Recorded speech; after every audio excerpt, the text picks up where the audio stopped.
Report. I'm Bill McElhaney. Each show we cover a crucial issue of the day, but always from a viewpoint or perspective rarely, if ever, aired by the mass media. We hope you'll find it interesting. This is perhaps the most important interview we've ever conducted. Since 1989, we've been told constantly by the mass media and the government about the so-called death of communism and the collapse of the Soviet Union and its Eastern European satellite nations. We are told that the new Russian rulers are democratic and opening up to political and economic freedom. The Bush and Clinton administrations have proposed even greater aid from U.S. taxpayers to the rulers of what is called the new Russia and the new Eastern European states. They tell us that we must aid and be partners with these rulers and join with them in a new world order. Our guest today can refute this conventional wisdom. He is one of two outstanding experts in the free world on this subject. The other expert, Anatolija Golitsyn, the source of this information, has been living in the United States in hiding under an assumed identity since 1960 to protect himself from murder by the Soviet KGB. Our guest today is editor of the London-based periodical Soviet Analyst and editor of Golitsyn's second book, just published in the spring of 1995, The Perestroika Deception. I want to welcome Christopher Story to the McElhaney Report. Delighted to be here. Very happy to have you, sir. For our listeners who are unfamiliar with this subject, we must start at the beginning. Anatolija Golitsyn, this is one of maybe one or two existing public photographs of him, probably taken 30 years ago. Who is Anatolija Golitsyn, and what did he reveal when he defected from the Soviet KGB in 1960? Golitsyn is the most important defector ever to have reached the West. He came out actually in 1961. He fled to Finland in 1961 with his family, and he revealed the existence of a long-range strategy of deception based on Leninist principles. And his importance is that all defectors who've come since him appear to have been engaged in an attempt to refute what he says. So we look to Golitsyn as the source of proper insights into what the communists are really up to. And he predicted, did he not, that the KGB would send false defectors deliberately to discredit him? That's correct, and this happened almost immediately afterwards. Within 6 months, several defectors, now, both from the KGB and from the military intelligence. In addition to identifying Soviet moles in European and in the European intelligence system, British intelligence system, French, he provided this whole new understanding of Soviet disinformation strategy. There was one man in the CIA who listened to him seriously. That was James Angleton. Tell us about Angleton. James Jesus Angleton was a very remarkable counterintelligence expert, and he debriefed Golitsyn, and he became absolutely convinced that Golitsyn was telling the truth.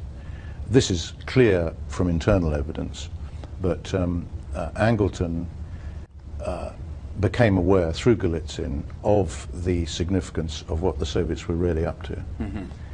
Basically, what Golitsyn taught and revealed was that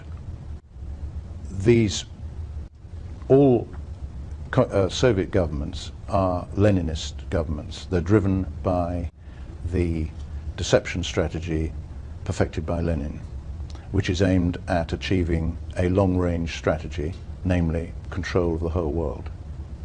And part of this strategy, as really put into a codified plan by 1959, dealt with creating the impression that liberalization or destabilization, decentralization was occurring in the communist states as a way of lulling the West into putting down its defenses. Yeah.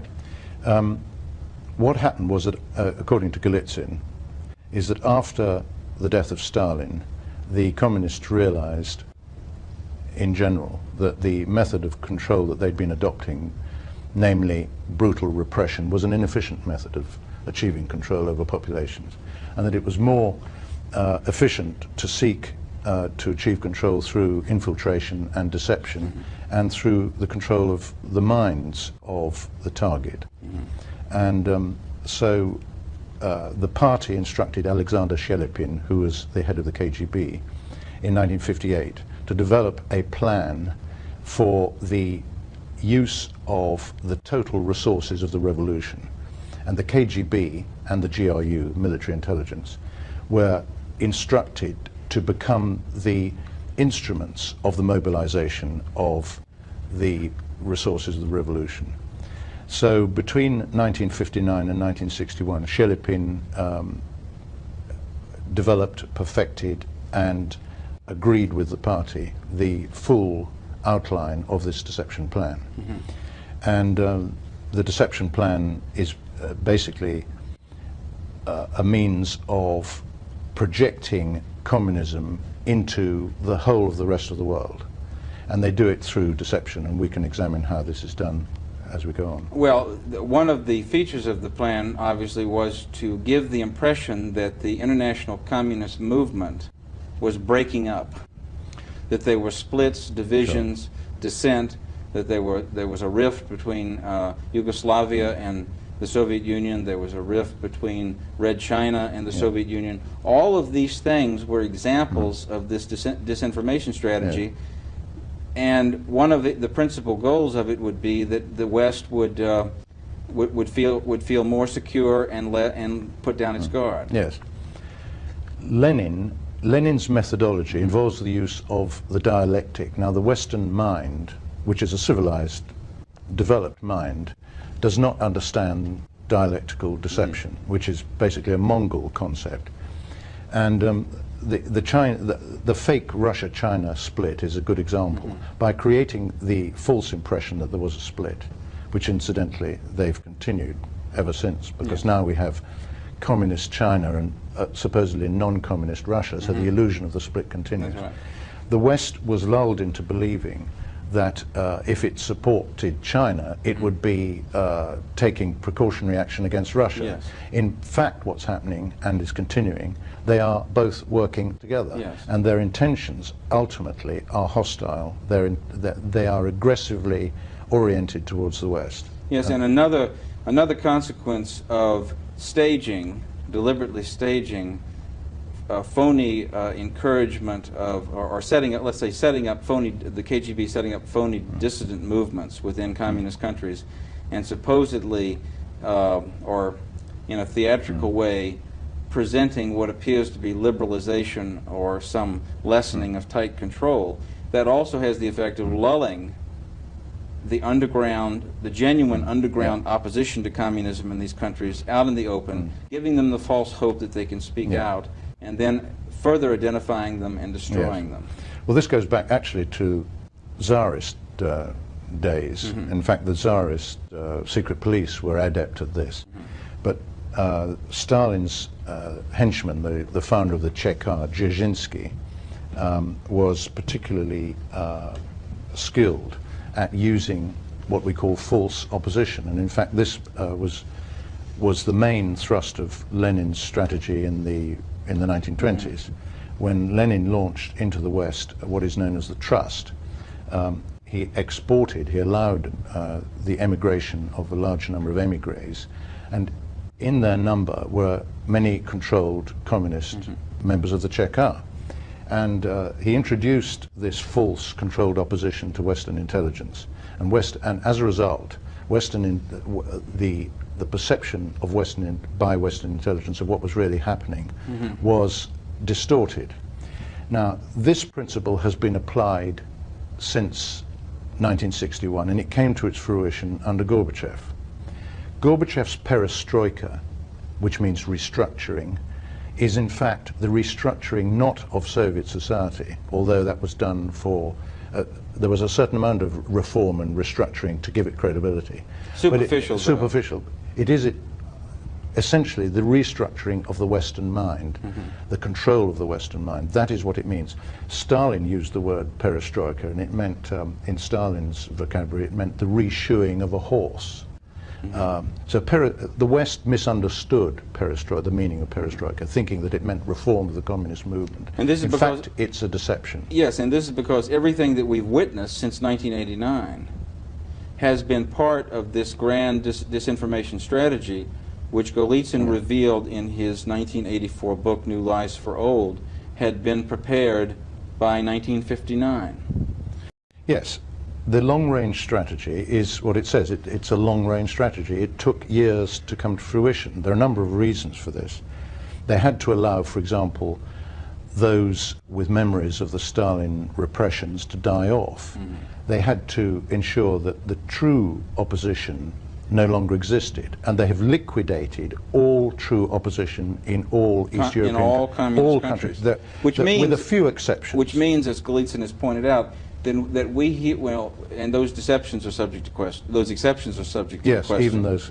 But when we see a supposed dissident movement within a communist or so-called former communist state, having access to the media, operating openly, having resources, and being able to express itself and be heard around the world, it would immediately be suspect of being a KGB front operation, at least in terms of its leadership. Absolutely correct. Yes. And as a result of what Gorbachev first of all launches perestroika internally, and when the softening up process has been completed, i.e. the West is attuned to the fact that there's been this apparent reform and that it's all falling apart, they then export perestroika to the whole world. Yes. So that in fact what has happened is that you have, instead of having walk-ins, defectors arriving and knocking on the West door, you've got a mass walk-in, so that no one knows who's genuine and who isn't. To go back just a bit regarding Golitsyn defecting to the American CIA in the early 1960s, he had an advocate in James Angleton, and the influence of what Golitsyn revealed was felt through Angleton's policies. Yes. But that came to an end in 1974 when Angleton was fired by CIA Director William Colby after Golitsyn had warned that there were Soviet moles, Soviet agents within the CIA at high levels. To what extent was Golitsyn vindicated by the Aldrich Ames exposure? Totally. Yes. I mean, Golitsyn has been telling everybody since he finished the first book, New Lies for Old, which actually he finished in 1980, although it was only published in 1984, that the CIA was penetrated. This was obvious from internal evidence. Now, of course, with the Ames case, that is proved. I mean, everybody knows that there are many more moles inside Western intelligence than just Ames, but Ames is a symptom of the penetration of the Central Intelligence Agency. In the book, as you said, written in 1980, published in 1984, Golitsyn's New Lies for Old, he revealed not only this massive disinformation strategy, which goes back to 1959, and the ramifications of it, the applications of it during the 1960s, 1970s, but he made a series, the book was published in '84, he made a series of incredible predictions regarding what was going to come as a result of this strategy, and the predictions are just amazing to read. Can we go, would you go over some of them? Well, I mean, there are 3 or 4 pages which are just chock-a-block full of predictions. He talks about the removal of the Berlin Wall, liberalization starting in East Germany and spreading to the rest of Eastern Europe. He says, for example, that Dubček will be restored in Czechoslovakia, which duly happened for a brief period. And he talks about a reconciliation with the West and the reunification of Germany and so on and so forth. And in a recent book published by written by Mark Riebling, called Wedge, The Secret War Between the FBI and CIA, published in 1994, Riebling carries out a careful analysis of Golitsyn's predictions in New Lies for Old, and he established that out of 148 falsifiable predictions, 139 had been verified by 1993. Now that, and he gave him an accuracy rating of over 94%. That is without parallel in the West. I mean, this puts Golitsyn in a separate category from everybody. Now, I think... In other words, if Golitsyn is not telling, is not telling the truth about... Everybody has to explain why these predictions were correct. If he's not telling the truth about the fact that all that we have witnessed since 1989 was planned as Soviet disinformation strategy going back this far, then he has to be a prophet. He has to be a clairvoyant. Either he has to be... he has to have supernatural powers. He has to have supernatural powers. Or he has to understand Soviet strategy. That's right. And of course the answer is the latter. Yes. He understands Soviet strategy because he knows that it's based on the thinking of Lenin. He's studied Lenin. Now, one of the things that I've done in the last few years is go back to Lenin and try to read and understand what this evil man is saying. He's actually preaching hatred. He's preaching how to deceive, and he's teaching us how to deceive. And Lenin's disciples remain in control of the world communist movement. All they've done is relabeled themselves in order to appear acceptable to the West. There's a passage in Lenin where he says that there may come a time in the revolution when true revolutionaries must put on the appearance and the clothing and the manner and the language of the enemy. And this is what they've done. So that and it's very easy to see that this is the case once one understands that this is what's going on. If you take someone like Andrei Kozyrev, the Russian foreign minister, you can see that everything he says is a deception. He is an absolute, he's the most brilliant representative of the Leninist case currently operating. He's the son, incidentally, of one of the Soviet diplomats who were kicked out of London by the Douglas Hume government in 1972. There is a description in New Lies for Old of a new liberal or more democratic figure who would emerge as the leader of the Soviet Union that is a mirror image of Mikhail Gorbachev. Yes. Now tell us about Mikhail Gorbachev and perhaps his apparently more credible, at least in the eyes of the world and the media, successor Boris Yeltsin. Did they ever show any trace of interest in democratic reform?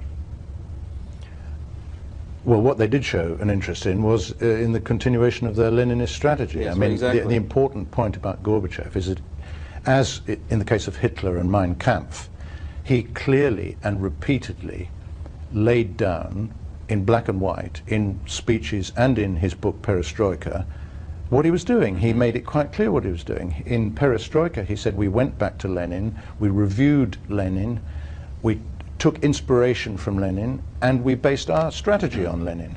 So when I was asked by Mrs. Thatcher, as she then was, to see her in the House of Commons in July 1991 to explain these matters to her, I was completely flabbergasted when she said to me, I don't think Gorbachev is a Leninist anymore.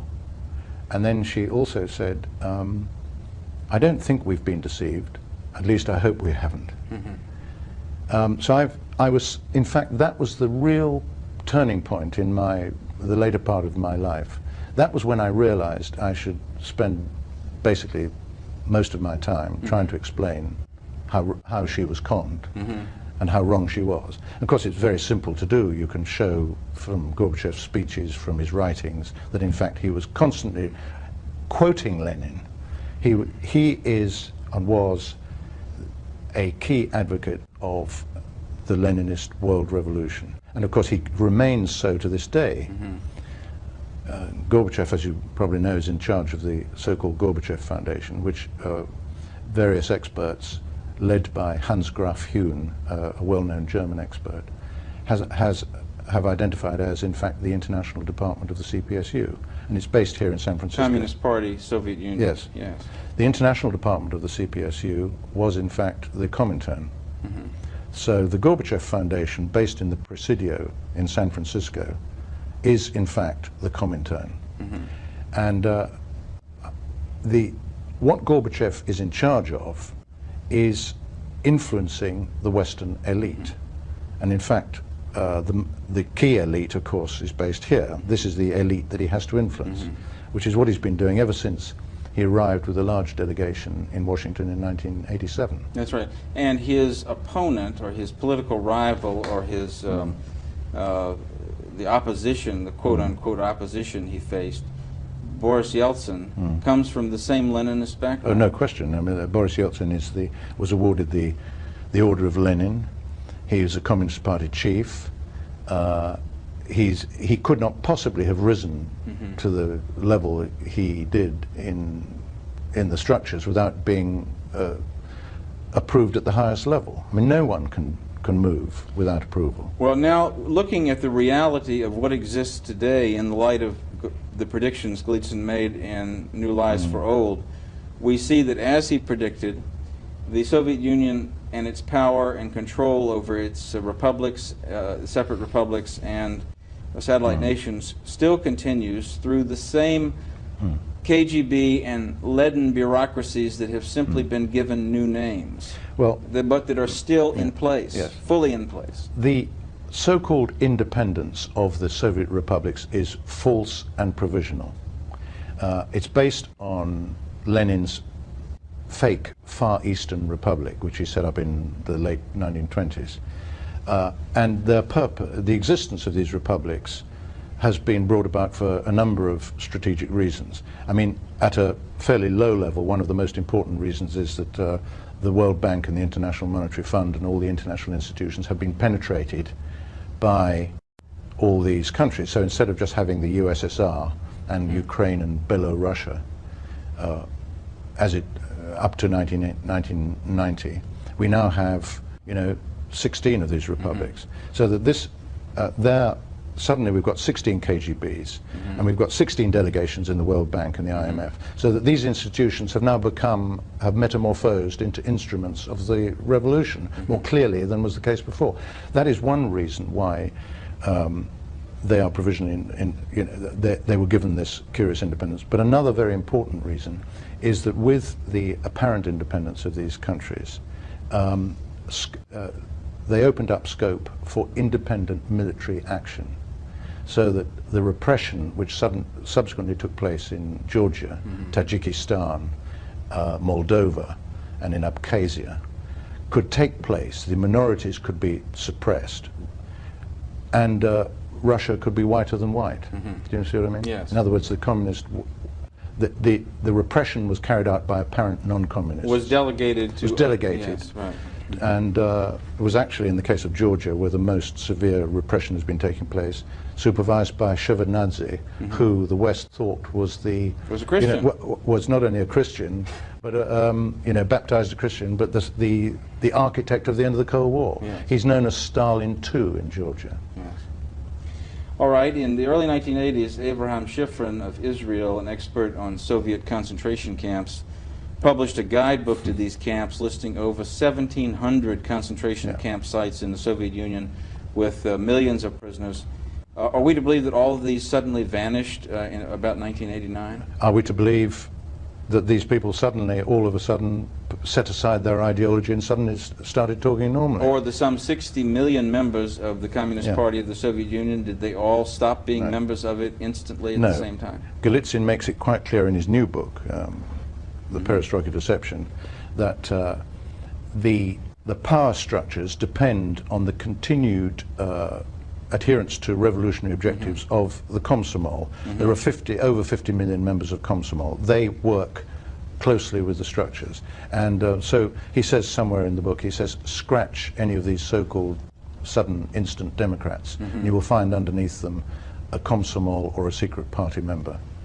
So that all these people you see on the television screen in Moscow, they are all, without exception, secret party or Komsomol members. We're going to have to do a second show on the content of Perestroika Deception because it covers the period of 1989 through 1993 and written by Golitsyn and actually derived from memoranda he prepared for the CIA, which they of course ignored. But we hear about free enterprise, a burgeoning of free enterprise in the Soviet Union and in the Eastern European countries. What is the reality of this? I mean, isn't it overwhelmingly controlled and limited in a way that makes a mockery of the term free enterprise? They themselves call it state-controlled capitalism, which is of course a contradiction in terms. What has happened is that Lenin's original state was a criminal state. The Chekar, the Soviet intelligence controlled the mafia, invented the mafia, became the mafia. So that what this apparent outbreak of free enterprise we see is in fact controlled by the KGB, and this outbreak of Soviet criminality is controlled, yes. And it's being exported on a global scale. Right. Why is it being exported? In order to, it's one of the themes that they are developing to create problems which need global solutions, so that there's a world crime epidemic, terrorist epidemic. We've got to have global structures in order to contain this epidemic which they themselves have created. Also, the KGB-generated criminal activity provides an excuse for ever tighter control over whatever window dressing business or free enterprise or business or entrepreneurial activity may exist over there. Sure, and not only that, but of course you've got the drug element as well. Since the 1950s, Soviet military intelligence, GRU, has been in control of drug networks all over the world. And the reason the GRU controls is involved in this is because it's sabotage. You know, the narcotics operation is sabotage. Other elements are controlled by the KGB. Christopher, we're going to have to continue in our second part of this interview. I want to thank you for being with us today. If you found any of this information, as you should, interesting and disturbing, please contact us at the address or phone number given at the end of the program. We'll be happy to send you full documentation on any subject that we've discussed that may interest you. This is Bill McElhaney for the McElhaney Report, thanking you so much for joining us.